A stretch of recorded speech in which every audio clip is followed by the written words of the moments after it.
naglo-lose power. Pero hindi pa naman siya super frozen. Okay. Hindi kayo nagpasa-pasa kaya. Wala naman. Okay, good. Pag pinindot ko tong buto na to, yan. Wala naman. Very good. Ito. Yan. Okay. Inaano ko, kinakapa ko yung mga mismong buto kasi tumama raw siya sa ground. Possible. Para ka lang sumuntok. Ito. Sinuntok mo sa sa bato. Siyempre, yung buto mo, hindi man na-fracture pero parang nilog. So pag dininginan, ayan, konting nagre-react dito, tumama. Ang posisyon tayo. Pamewang ka tayo. Yan, pag ganyan. Yeah. Sige, tigasan mo. Tigasan mo pa.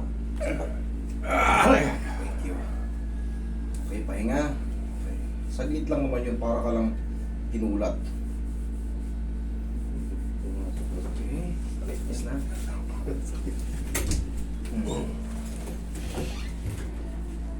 Huwag mo lalabanan tayo. Ibubuka ko lang. Hindi naman masakit ko. Naku, aray ko. Thank you. Tingin po, Roy.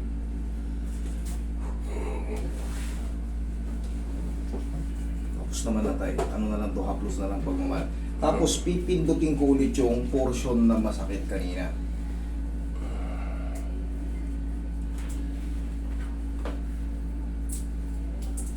Walking kayo tayo ha.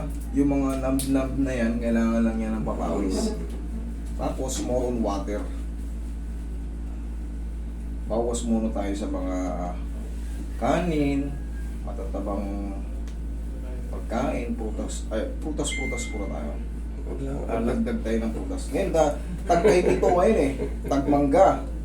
Yan. Bawal nga diabetic. Medyo tumataas ang sugar. Yung mangga, Kaya mga apple, lang kami, yaba. bawal ba ang mangga sa Parang hindi Mataas ang niya, sugar content. Ha? Lalo pag hinog. Pag inog ng ata. Pag yung maniba lang.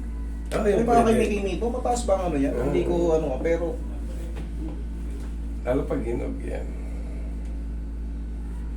gano'ng kataas yung sugar nyo ngayon tayo? Hindi ako nakapag-test. Sige, test. Pero nung mga halos nag-normal ako eh. Hindi kayo mataas. Kasi pagka Hindi, pag control. naglalaro, nasa pintuan na kayo, borderline tawag dyan. Sabi Kasi naman kung nung bumababa. doktor, controllable yung aking Yan hindi naman sobrang Kaya, taas. Kanin ang mataas ang sugar content kumpara sa mga prutas. Kanin, wala kang kalaban-laban sa kanin. Prutas kasi may mga vitamin. Vitamin C, vitamin A, relax lang.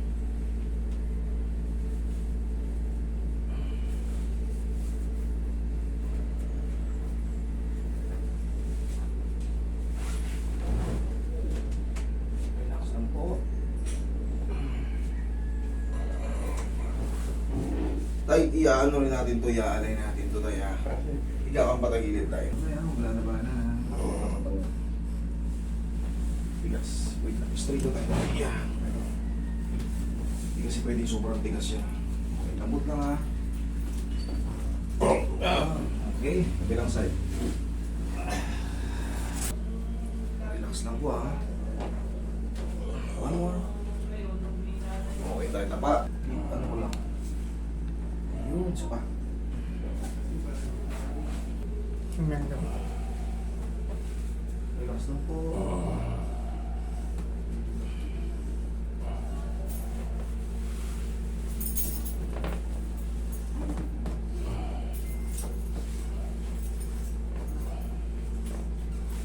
Okay, massage mo muna.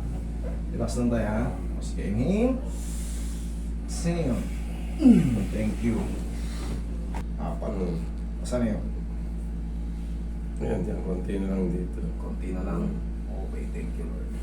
Pag konti na lang, alam nyo na yung kasunod niyan. Mga ilang araw, lansyado na yan. Yung pagtaas ang pag itinataas ko. Yung Sakit? Hindi. Yan, pagkain gano'n yan. Pagka biglang binabasa, sabit yung swelling mo sa loob. Okay, so Yeah. pagka binababa, tumatama ron sa glenohumeral, yung pamamaga. Pero for the meantime tayo, pag humina na kasi yan, talagang magdidiretso na yung ano yan, yung tinatawag na healing process. Gaya nga na sinabi ko. May ano kasi to hindi lang to ordinary yung ano may baldog siya So, possible na mamagay doon sa loob. Pero pag na-align na nga yan, pag humina na yung pain dito sa ano, antay lang tayo na mga 1 to 2 weeks sa healing process. Ngayon, pag sabi mo, Master, 2 weeks na, parang ganun pa rin. Parang hindi pa rin siya gumaling. Pwede tayong mag second session. Pero kung wala na, kung kunting-kunti na lang, dagdag ka na ng mga ilang araw. Tapos sapusan mo na ng pagmamahal ng pau. Okay? Tay? Pwede bang inom ng ano yan? Na, Ano ba, Alaxan, Plalax? tay, ano ko ron grounded ako sa gamot Kumbaga hindi ako pwede mag-reseta niyan. Pero kung mga Hindi naman vitamins ang ano. gagawin nyo, yung over the counter, Hindi, meron naman ako Centrum lang yan, ang mga over the counter pwede yan. Pero yung magbibigay ako sa inyo ng mga ano, hindi ako po pwede dyan, ano yan, malpractice po yan sa atin. Mapapagalitan tayo at makakasuhan ako dyan. Okay tayo, for the meantime, waiting lang ha. Tapos report na kayo. Kahit sa second session nyo, kahit hindi kayo magbayad, ang mahalaga, maayos ko ito. Deal? Okay. Thank you. Yung